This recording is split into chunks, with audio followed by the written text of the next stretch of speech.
I built an $8 million company to take care of my family, only for my parents to say, "We gave your shares to your sister. She needs them more." My dad grinned and added, "You'll always make money, she won't." I just said, "Oh really?" That night, I pulled every dollar of my investment. And that was only the start. They never saw what was coming. You know that moment when your entire world, the one you painstakingly built brick by brick, comes crashing down with just a few casual words from someone you love? That was me, just last Sunday. My own father looked me straight in the eye and, without a flicker of remorse, declared, "We've given your shares to your sister." My shares.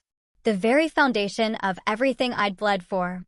I'm Emily Parker, 32 years old, and the founder of Phoenix Digital Solutions, now valued at an incredible $12 million. I clawed my way to this point, working 80-hour weeks, fueled by a singular drive, to lift my family out of the financial struggles that had haunted us for generations. That fateful dinner, when my father, David, dropped his bombshell, my mother, Susan, simply nodded along, a silent accomplice. Then David smirked, adding, "You can always make money, Emily. Jessica can't." My response was just 3 chilling words, "Is that so?"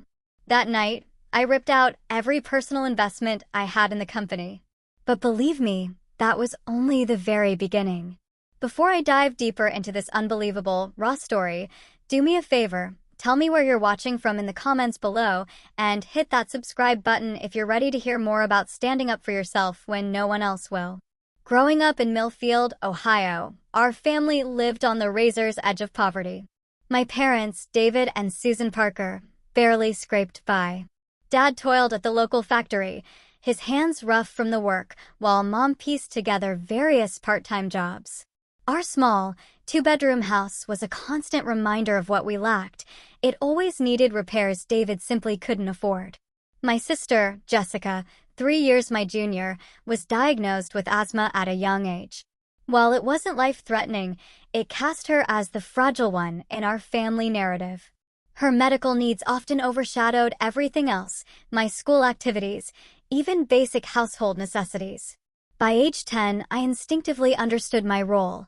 Jessica needed protection and special care, and I, Emily, was the responsible, self-sufficient child who shouldn't add to the burden. I never complained when my parents missed my school plays because Jessica had a doctor's appointment, or when I wore hand-me-downs while Jessica received new clothes, supposedly needed for her allergies. But even then, a different kind of fire burned in me. Entrepreneurial, I guess you could call it. At 11, my lemonade stand was the most profitable on the block. I meticulously tracked every cent in a worn notebook. By 14, I was fixing neighbors' computers, charging a modest $15 when the local shop demanded $60. Mr. Miller, down the street, taught me the ropes after I'd shown an obsessive interest in his home office setup. He became the closest thing to a mentor I ever had. "You have a mind for business, Emily," he'd tell me, his eyes twinkling. "Don't let anyone tell you different." Throughout high school, I juggled multiple jobs, shelving books at the library, weekend shifts at the grocery store, tutoring younger students in math. Most of my earnings went straight into the family pot. When Jessica needed a new winter coat or Dad's old truck broke down, I silently handed over my savings. It was never explicitly demanded, but the expectation hung in the air, thick and heavy, like the perpetual dust in our attic. When college acceptance letters arrived, I chose State University. I'd gotten a partial scholarship to Cornell, but State was closer, more affordable, allowing me to continue working and supporting my family. I majored in business administration, instantly captivated by entrepreneurship courses that painted a vivid picture of creating something from nothing. It was during an intro to entrepreneurship class, sophomore year, that I met Noah Green. He was brilliant, a software development prodigy, but openly admitted he had zero business sense. We were paired for a semester project, crafting a theoretical business plan, and our skills clicked. We developed a digital marketing platform proposal that earned us the highest grade in the class. "We could actually build this, you know," Noah said over coffee, his eyes alight. "It's not just theoretical. The market needs this solution." My parents, however, remained deeply skeptical. A good, Stable job with benefits is what you need, David would repeatedly insist whenever I mentioned startups. Susan would add, not everyone can be a big success story, honey. Sometimes it's better to be practical. Meanwhile, Jessica dropped out of community college after one semester, claiming it wasn't her thing. She cycled through retail jobs, never keeping one longer than a few months. Each time she quit or was fired, my parents would sigh, explaining she just hadn't found her passion yet, or that manager had it out for her from the beginning.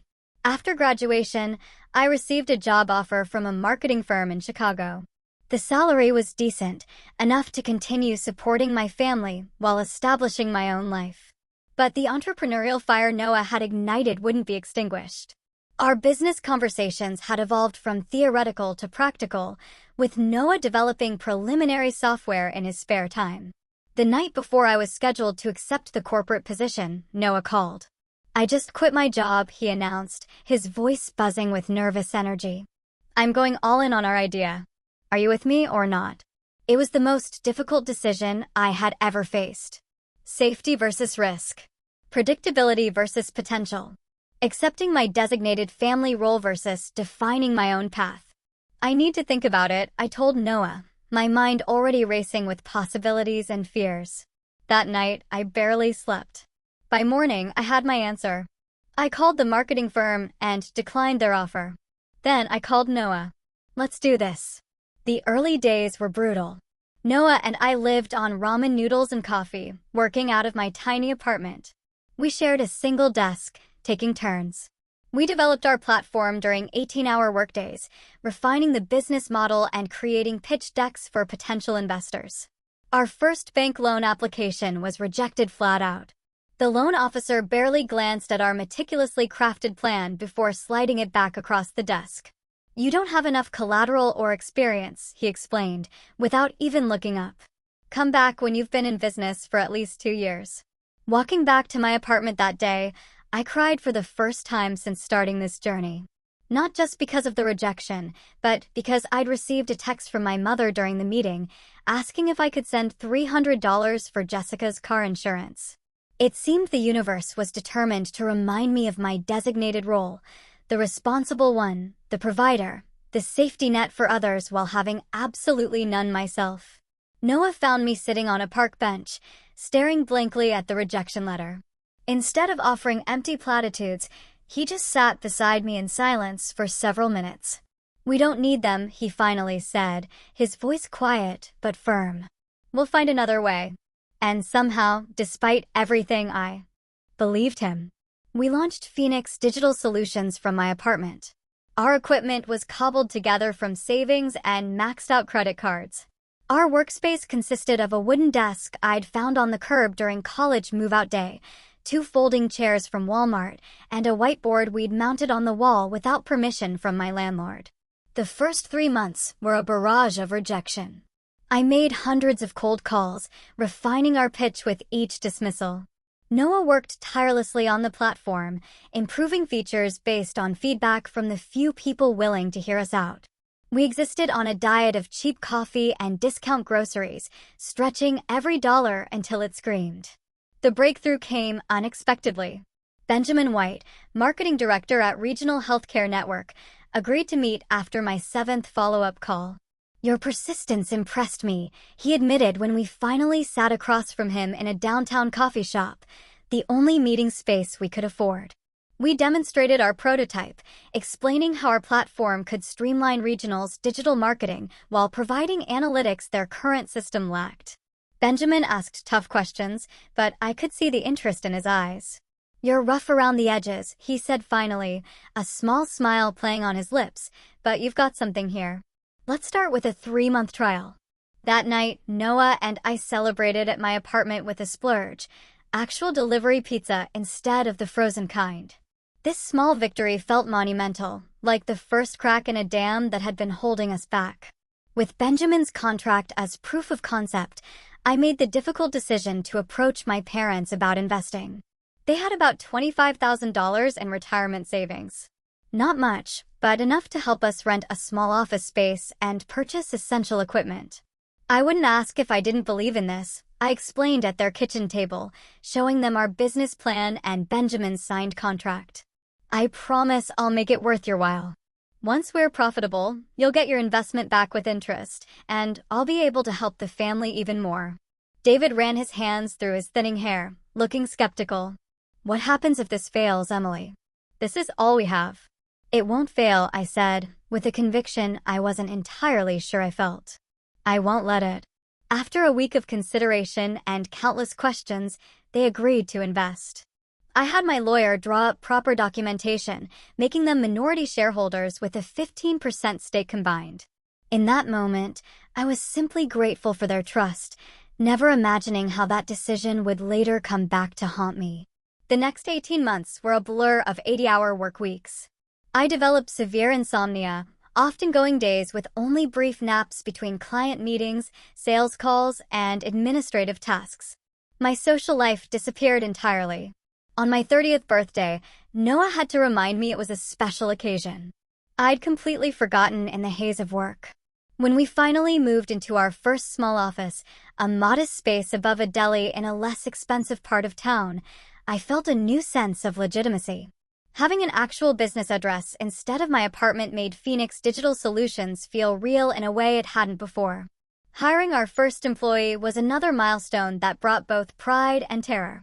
Chloe Brown joined as our client services coordinator, handling the growing administrative load as we acquired more customers. Writing her first paycheck was a sobering moment. Someone else's livelihood now depended on our success.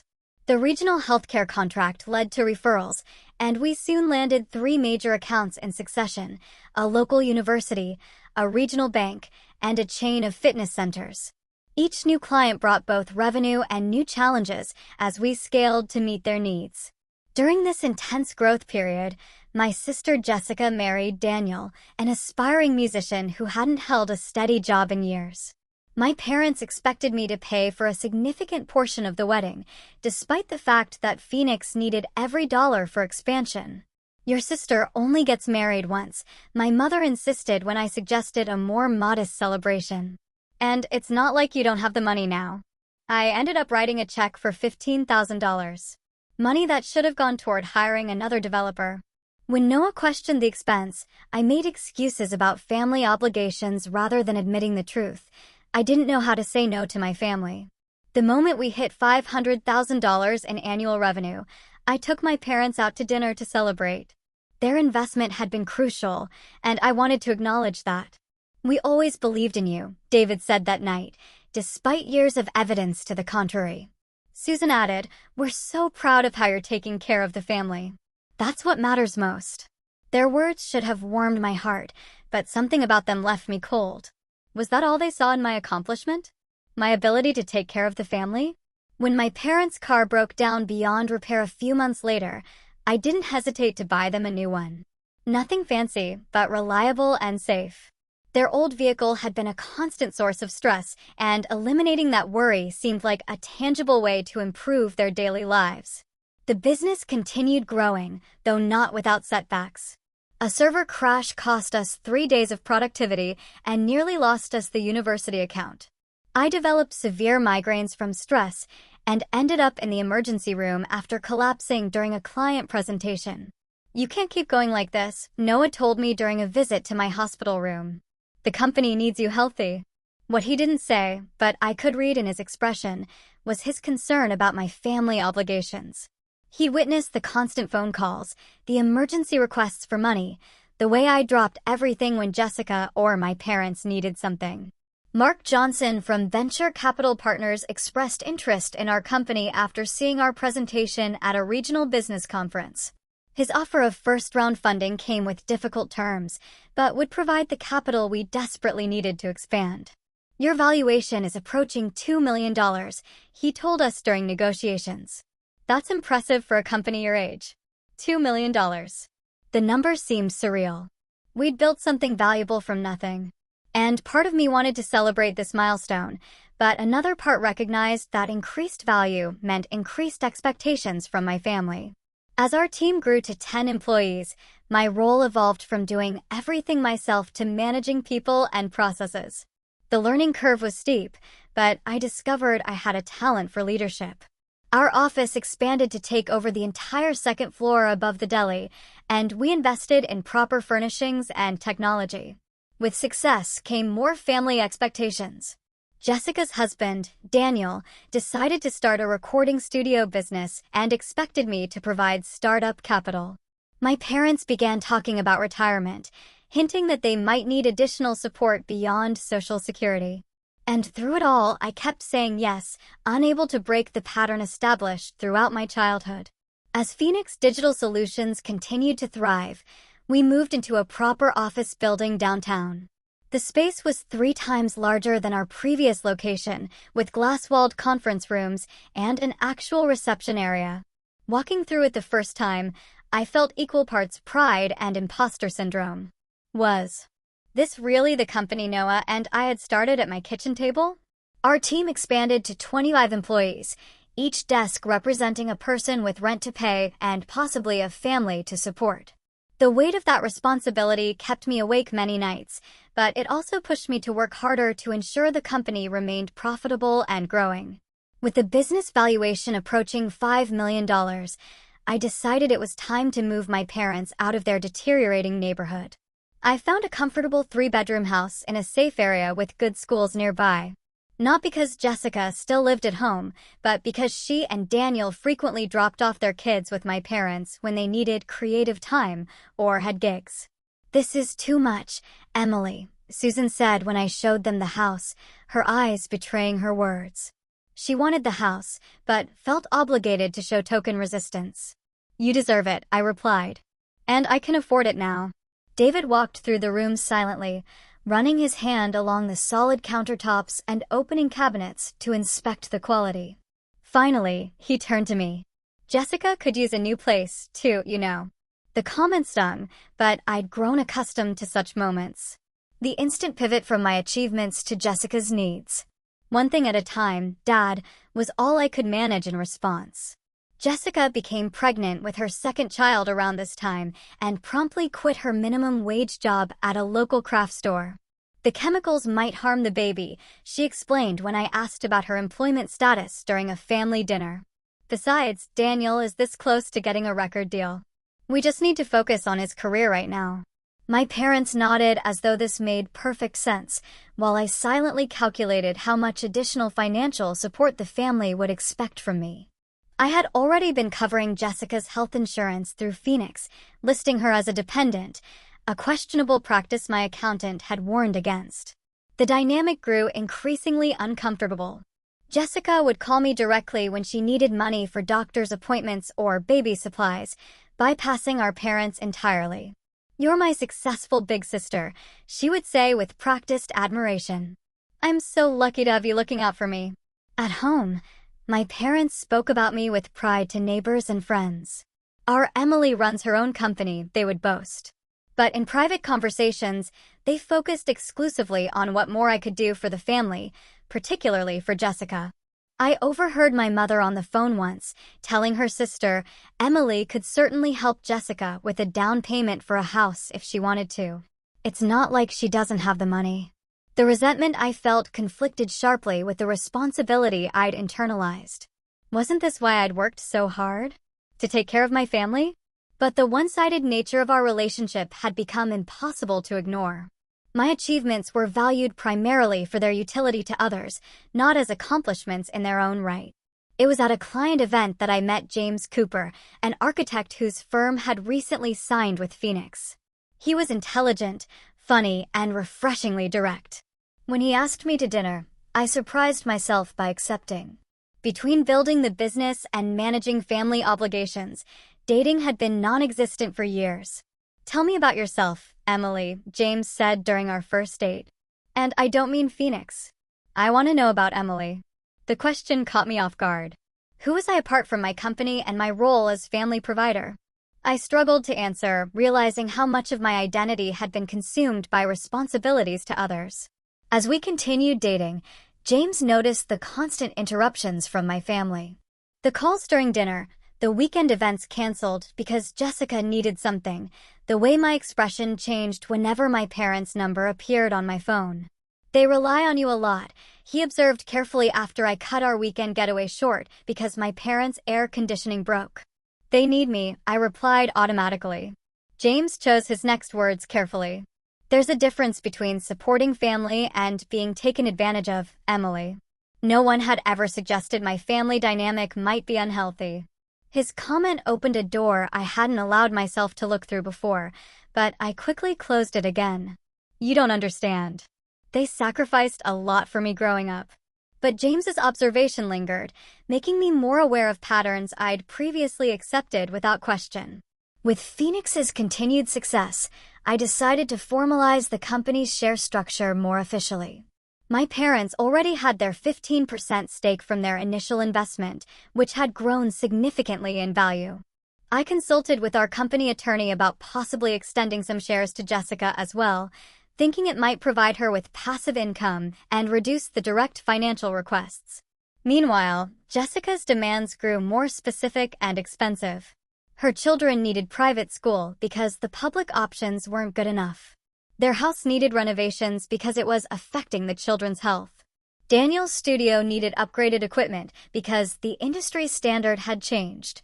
Each request came with emotional leverage, subtle reminders of childhood sacrifices, implications that refusing meant I didn't really love my family, suggestions that my success obligated me to others. The breaking point came when I overheard my mother on the phone while visiting their home. Emily just doesn't understand how hard things are for Jessica, she said to whoever was on the line. She's always been selfish with her money. You'd think with all her success she would do more. I stood frozen in the hallway, a gift basket of expensive groceries in my arms. Groceries I'd brought because my mother had mentioned they were too expensive on your father's pension. In that moment, something shifted inside me. The narrative I'd accepted my entire life, that I was responsible for everyone else's welfare, that my value was measured by what I gave, suddenly felt like a chain around my neck. When Daniel's recording studio failed after less than a year, everyone expected me to cover the losses.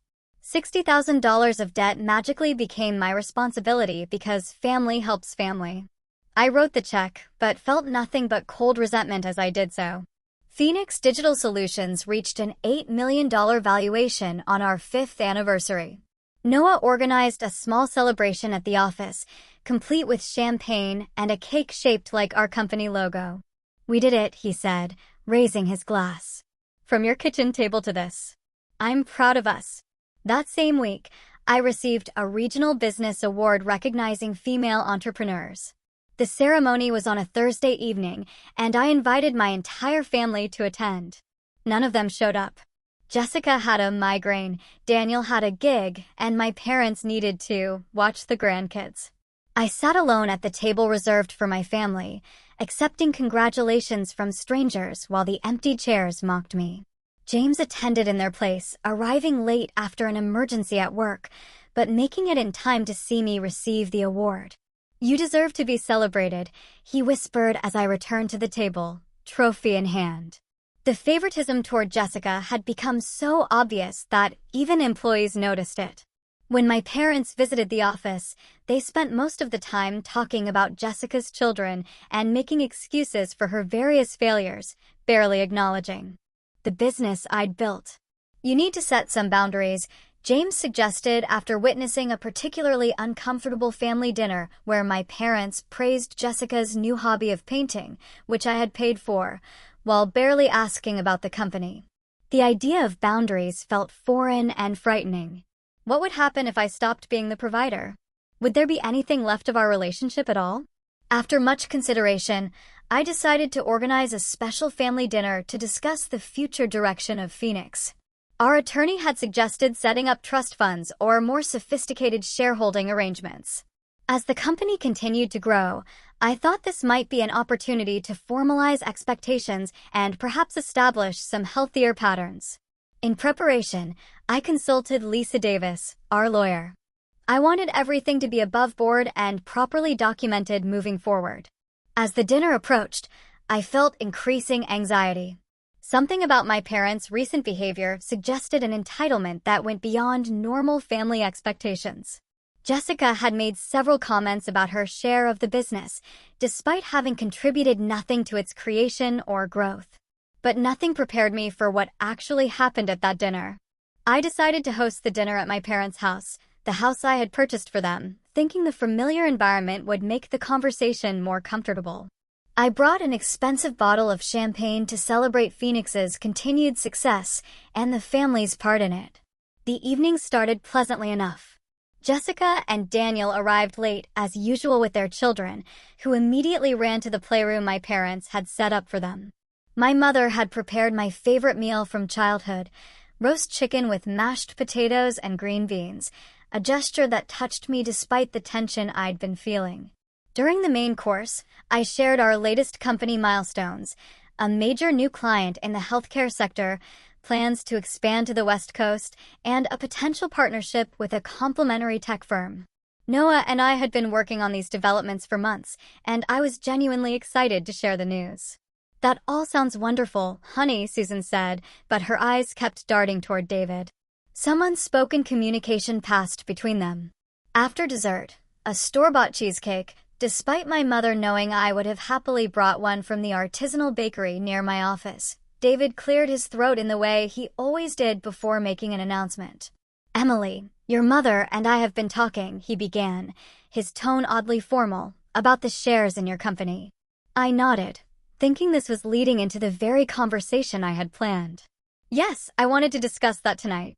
Actually, I've been speaking with our attorney about— We've made a decision," he interrupted, something he rarely did. "We've given your shares to your sister. She needs them more than you do." The words didn't make sense at first. They hung in the air like an abstract concept I couldn't quite grasp. "What do you mean you've given my shares?" "The 15% you own." Susan reached over to pat my hand. "It's for the best, dear. Jessica has the children to think about, and you know how Daniel's career is still developing. But those shares are yours," I said, still trying to understand. "Part of your retirement plan." David's expression hardened. "And we can do what we want with them. We're giving them to Jessica." Jessica sat straighter in her chair, a smug smile playing at the corners of her mouth. Not a hint of gratitude or humility, just entitlement fulfilled. "You can't just transfer shares without proper documentation," I explained, my business mind taking over while my emotional self remained in shock. "There are legal processes, tax implications." "Your lawyer already handled it," David interrupted again. "We called him last week." The betrayal sliced deeper. My own company attorney had facilitated this without telling me? That seemed impossible. Unless they hadn't actually spoken to him at all. They were bluffing, or worse, had fallen for some kind of scam. "Which lawyer, exactly?"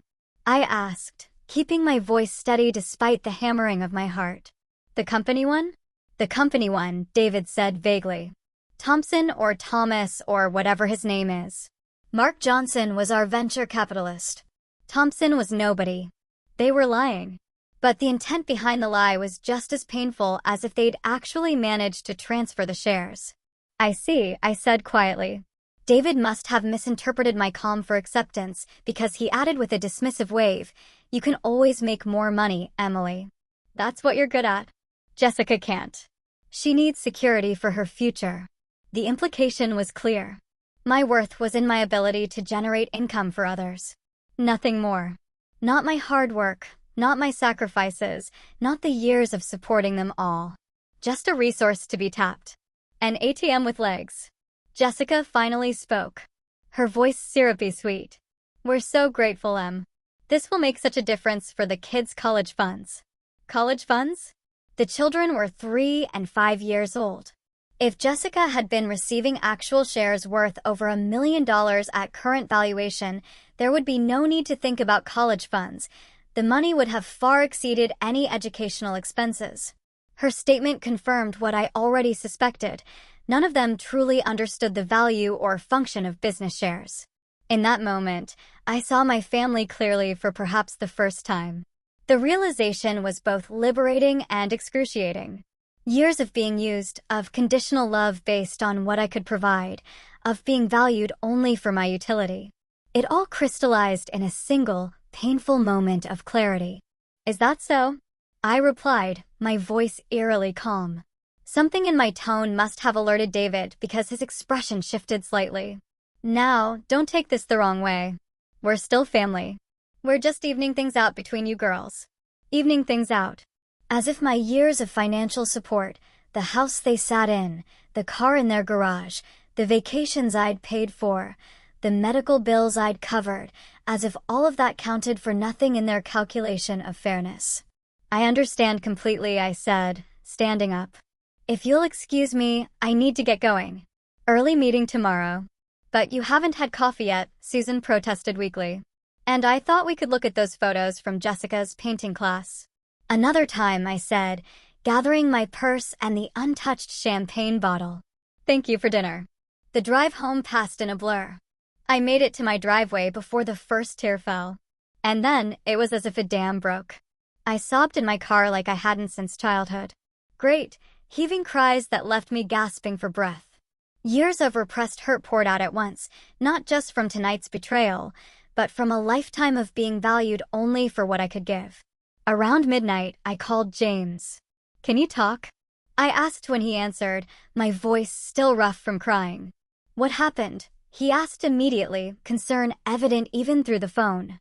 I told him everything. The dinner, the shares, my father's words. He listened without interrupting, only offering support when I finished. Emily, I'm so sorry, he said finally. But I'm not surprised. This has been their pattern for as long as I've known them. I know, I admitted. I just couldn't see it clearly until now. What do you want to do? He asked, the simple question offering what? My family never had agency, choice, respect for my decisions.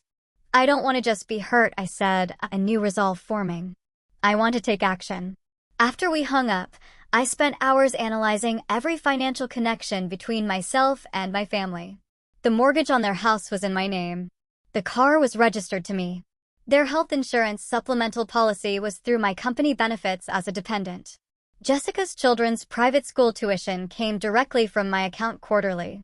I wouldn't do anything vindictive. That wasn't who I wanted to be. But I needed to disentangle myself from the parasitic relationship that had formed. First, I accessed the company account where I kept my personal investments separate from operational funds. I withdrew every penny I had contributed beyond the essential working capital funds I had planned to use for our West Coast expansion. The business could survive without immediate expansion, but I needed these resources now to protect myself. Next, I emailed Noah. Despite the late hour, he responded within minutes. After explaining the situation, I outlined my proposed next steps. His response was immediate and supportive. Whatever you need, we'll figure this out together. They can't actually touch your shares without documentation you would have had to sign. He was right. Of course, my parents' 15% was legally theirs to transfer if they somehow figured out the proper process. But they couldn't touch my majority stake. Still, their intent was clear, and I needed to protect the company as well as myself. As dawn broke, I felt oddly calm. The pain remained, but alongside it grew a clarity I had never experienced before. For the first time, I saw my relationship with my family for what it truly was. Not the mutual support system I had pretended it to be, but a one-way flow of resources and emotional labor. The question now was what to do with this clarity. David called at 7:30 the next morning, his voice tense. Emily, something's wrong with the house account. The mortgage payment was due yesterday, but the automatic payment didn't go through. Of course, he would notice the financial consequences first. Not my abrupt departure from dinner, not my obvious distress, but the interruption of funds. I've made some changes to my financial arrangements, I explained calmly. The mortgage is still covered for this month, but going forward, you'll need to handle the payments. What are you talking about? His voice rose in pitch. We can't afford the mortgage on this place. You know that. That's why you bought it for us. I didn't buy it for you, Dad. The house is in my name. I've been making the payments. There's a difference. The silence on his end suggested this distinction had never occurred to him. What's gotten into you? Is this because of last night? We thought you'd be happy we were looking out for Jessica's future. The disconnect was so profound, it almost made me laugh. I need to go, Dad. I have a meeting now. Wait just a minute. I hung up. Something I had never done before. My phone immediately rang again, this time showing Susan's number. I let it go to voicemail. Her message was tearful and accusatory. Emily, how could you do this to us after everything we've done for you? Your father is beside himself. Call us immediately. Everything they'd done for me. The irony was painful. I texted a brief response. I'm taking some time to reconsider our financial arrangements. I'll be in touch once I've had time to think. Within an hour, I received multiple texts from Jessica, each more frantic than the last. Mom says you're cutting us off. What about the kids' tuition? Are you seriously doing this because Mom and Dad want to help me too? I thought you were different. I thought you cared about family. Daniel says you're being manipulative and controlling with your money. I silenced my phone and focused on preparing for the day ahead. This included an emergency meeting with our actual company attorney, Lisa Davis, who was appropriately shocked when I explained what had transpired. They can't transfer shares they don't have proper documentation for, she confirmed. But the fact that they attempted this is concerning. We should review all company ownership documents immediately and secure everything. Before I could respond, my office phone rang. The receptionist sounded uncomfortable. Your parents and sister are here. They're quite insistent about seeing you right away. Taking a deep breath, I told her to send them to the conference room. Lisa, would you mind sitting in on this meeting? I asked my attorney. That's what I'm here for, she replied, gathering her notepad. The scene in the conference room was tense. David's face was flushed with anger. Susan's eyes were red from crying, and Jessica looked like she might explode. What is the meaning of this? David demanded as soon as I entered. Cutting off the mortgage. Jessica says her tuition payment for the kids was declined this morning, too. I think we need to clarify some boundaries, I said, taking a seat across from them. Lisa is our company attorney. She's here to address any questions about Phoenix specifically. We don't need a lawyer. Susan interjected. This is family business. That's exactly the problem, I replied evenly. There's been a harmful blur between family and business that needs to be resolved. Jessica slammed her hand on the table. Just say it directly. You're punishing us because Mom and Dad want to help me too. No one is punishing anyone, I said, maintaining my composure. I'm simply separating my business assets from personal giving. You can't demand shares of a company you've contributed nothing to. David's expression darkened. We invested in you from the beginning. That 15% is ours to do with as we please. Yes, your 15% is legally yours, I acknowledged. And if you want to transfer it to Jessica, that's your choice. Though there are proper legal channels for doing so. But that's very different from what you implied last night. What are you talking about? Susan asked, genuine confusion in her voice. I looked directly at David. You said you were giving my shares to Jessica, not your shares. Mine. As if you had that right. He shifted uncomfortably. That's not what I meant. It's exactly what you meant, I countered. And it made me realize something important. You see me as a resource, not a person. My value to this family is measured by what I provide financially, nothing more. That's not true. Susan protested. Isn't it? I pulled out a folder and placed it on the table.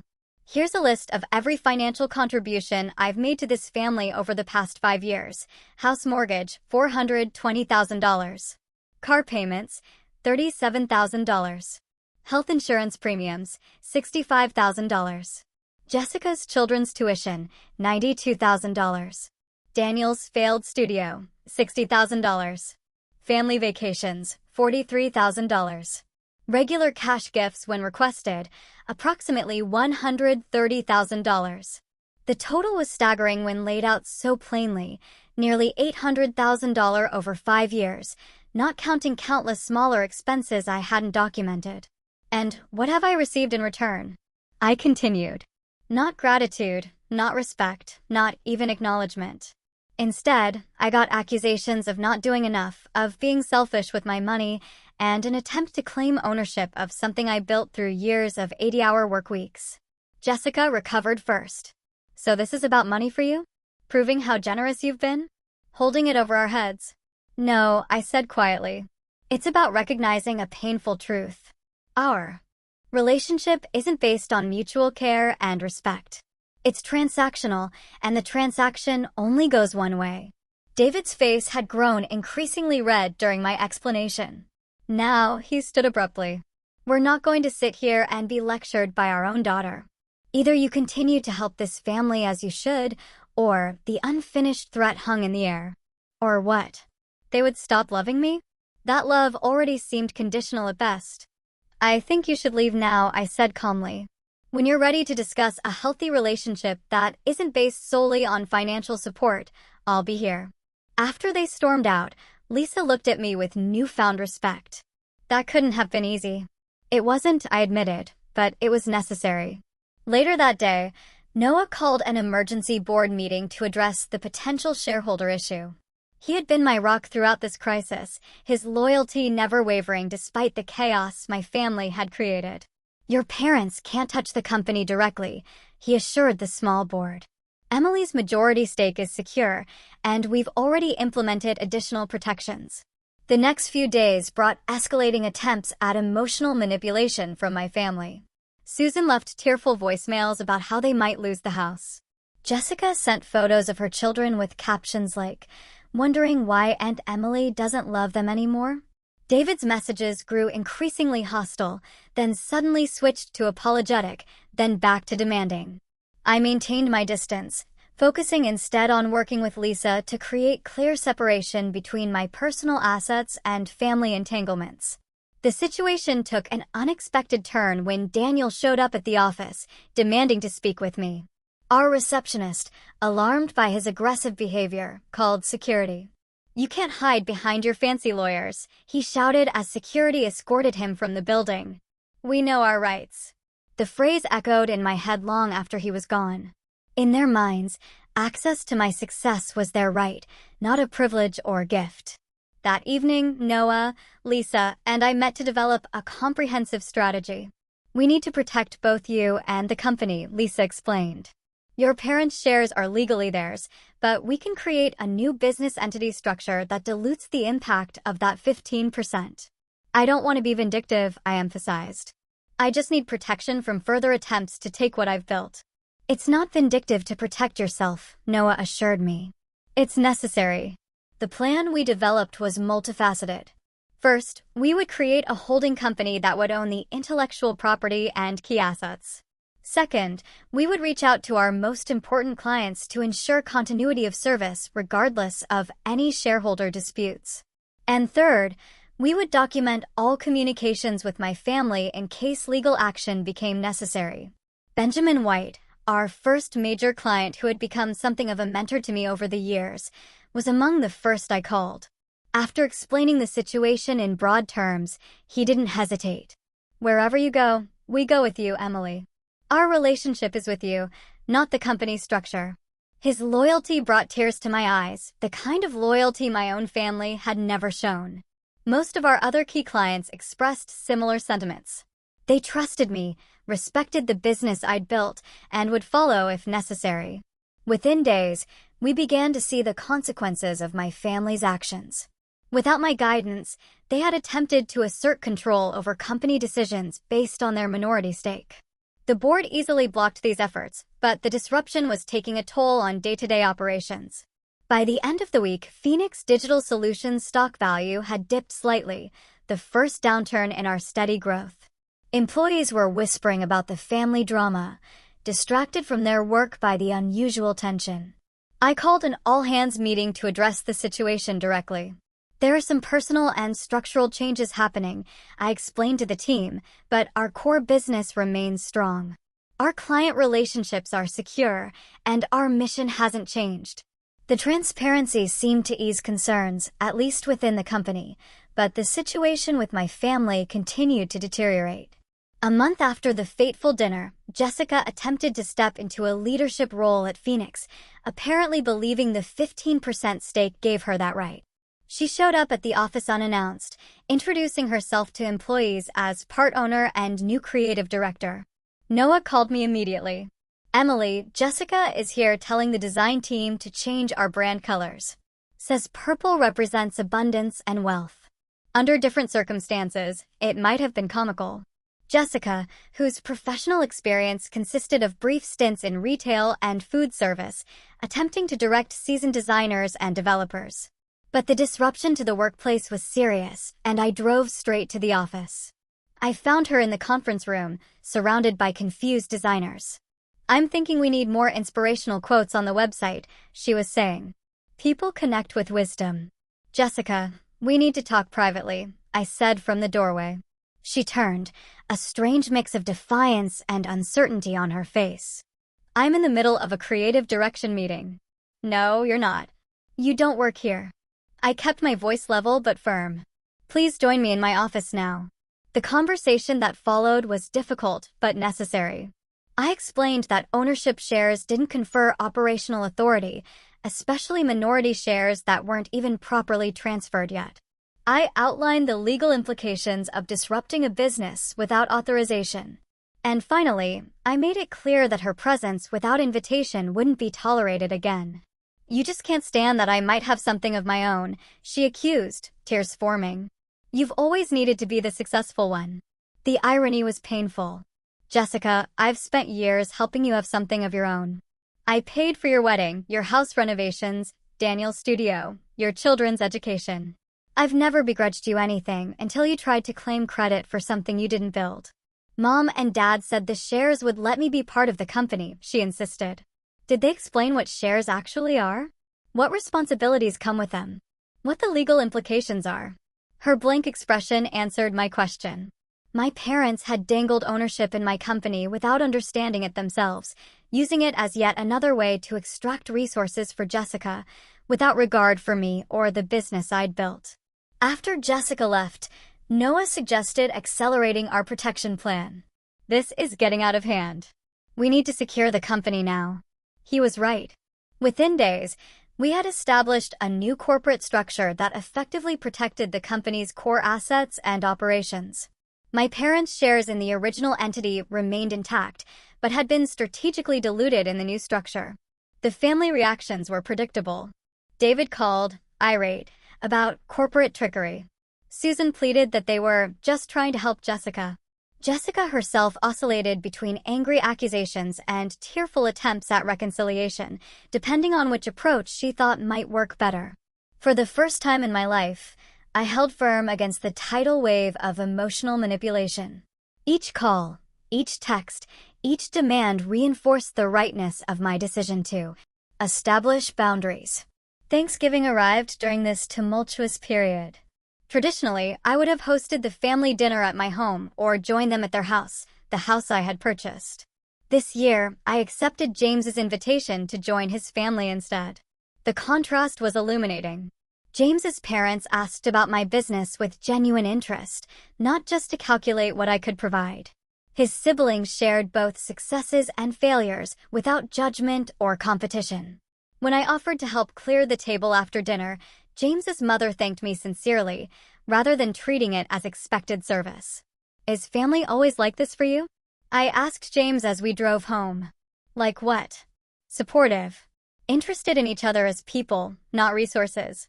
He glanced at me quickly before returning his eyes to the road. "That's what family should be, Emily. Mutual support, not one-way extraction." Meanwhile, Phoenix Digital Solutions was thriving under the new structure. Freed from the constant drain of family demands, I could focus fully on leadership and innovation. We secured 3 major new clients and expanded our service offerings. Employee morale improved as the workplace drama subsided. The new company entity quickly established itself as a rising star in the industry. Many clients transferred their contracts seamlessly, following my leadership rather than remaining with the old company name. Jessica made a desperate attempt to persuade me to return to the original arrangement. "The company is suffering without you," she admitted during an unexpected visit to my condo. "Dad says the value is dropping every day." "That's not my responsibility anymore," I replied. "You all wanted control without understanding what that meant. Now you have it." David reached out next, his message more subdued than previous communications. "We may have made a mistake," he conceded, though he couldn't quite bring himself to apologize directly. "The business consultants we hired say the company needs your leadership." I almost laughed at the irony. They had hired consultants with money I had provided to tell them what Noah and I had already explained. Successful businesses don't run themselves, and expertise can't be claimed, only earned. I've moved on, I told him simply. Phoenix is my focus now. The separation proved essential for my personal healing as well. I began therapy to address the deeply ingrained patterns of caretaking and self-sacrifice that had defined my life.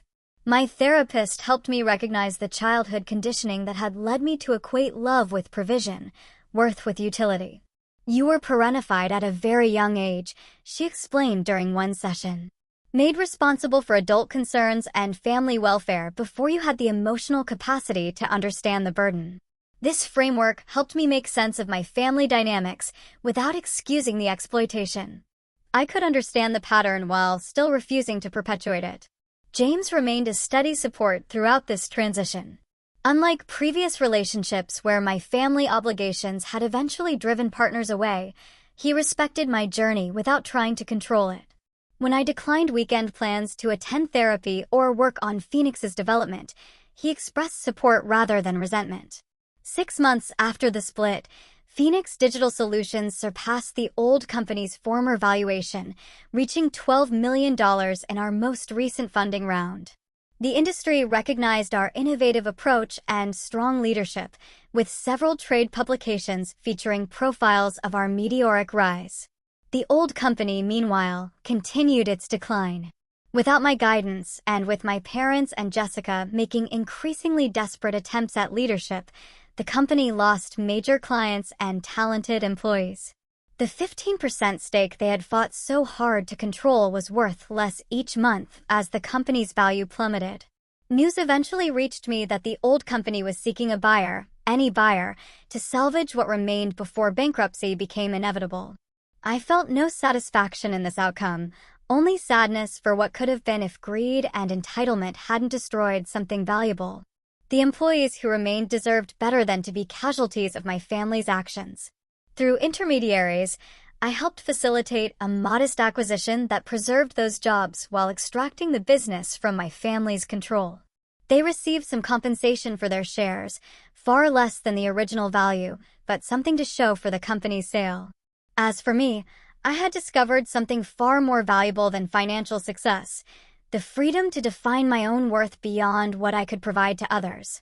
1 year after the family dinner that changed everything, Phoenix Digital Solutions had a valuation of $12 million, 50% higher than the old company's peak. Our team had grown to 40 employees, all passionate about the company culture we built around innovation, respect, and work-life balance. The old company had been sold to a larger tech conglomerate for a fraction of its former worth. The employees had transitioned successfully, but my family had received only a modest payout for their shares, enough to maintain their lifestyle for a while, but not the windfall they had anticipated when attempting their takeover. I decided it was time for a different kind of meeting with my parents. I suggested coffee at a neutral location, a cafe downtown, not their home or my office. To my surprise, they agreed readily, perhaps hoping for reconciliation that would restore their financial comfort. Jessica was notably absent, having declined my invitation with a curt message: "Nothing to discuss unless you're ready to help the family again." My parents arrived looking older than I remembered. David's confident posture had diminished, and Susan's nervous energy seemed more pronounced. We exchanged awkward greetings before settling at a corner table with our coffees. "You look well," Susan offered. "The new company must be doing good." "Phoenix is thriving," I confirmed. "We recently expanded to include clients in Europe." "That's great," David said, clearly uncomfortable with small talk when larger issues loomed between us. "Look, Emily, about everything that happened," I waited, giving him space to continue. This was his opportunity to acknowledge the harm done, to take responsibility for the betrayal that had fractured our family. "We may have been too hasty," he finally said, focusing on his coffee cup rather than meeting my eyes. "The share situation got out of hand. If we could go back to how things were before, not an apology, not a recognition of the fundamental problem, just a wish to return to the arrangement where I provided and they received." "Things can't go back to how they were before," I said gently but firmly. That relationship wasn't healthy for any of us. So, you're just abandoning your family? Susan's words carried a familiar sting of guilt manipulation. After everything we did for you growing up? I took a deep breath, centering myself before responding. I'm not abandoning anyone. I'm establishing boundaries that should have existed long ago.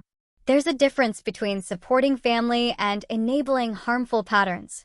We just wanted to help Jessica, David insisted. She needs more assistance than you do. That may be true, I acknowledged. But taking from me without asking, especially something I built through years of sacrifice, wasn't helping Jessica. It was harming our relationship and teaching her that entitlement is acceptable. We talked for nearly 2 hours, covering ground we had never explored before. I explained how their actions had made me feel valued only for what I could provide, not for who I was. They offered justifications rather than understanding, but at least we were having the conversation. I want you to know that despite everything, I arranged for you to receive a portion of the old company's sale proceeds, I told them as our meeting concluded. It's been deposited in your account. Not because I owe it to you, but because I choose to share it. The distinction was important, a gift freely given, not an obligation met. Their surprise suggested they hadn't expected even this much after what had transpired. My relationship with James deepened throughout this challenging year. He had witnessed my struggle to establish boundaries without becoming bitter, to protect myself without punishing others. When he proposed 6 months after the old company sale, I accepted without the hesitation that would have plagued me before. Your family is invited to the wedding, he said as we discussed plans, but only if their presence will support your happiness, not diminish it. The consideration behind his words brought tears to my eyes. For the first time in my life, someone was prioritizing my well-being without expecting anything in return. My healing journey involved multiple approaches.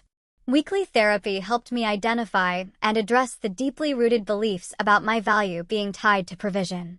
Meditation and yoga gave me tools to manage anxiety when family interactions triggered old patterns.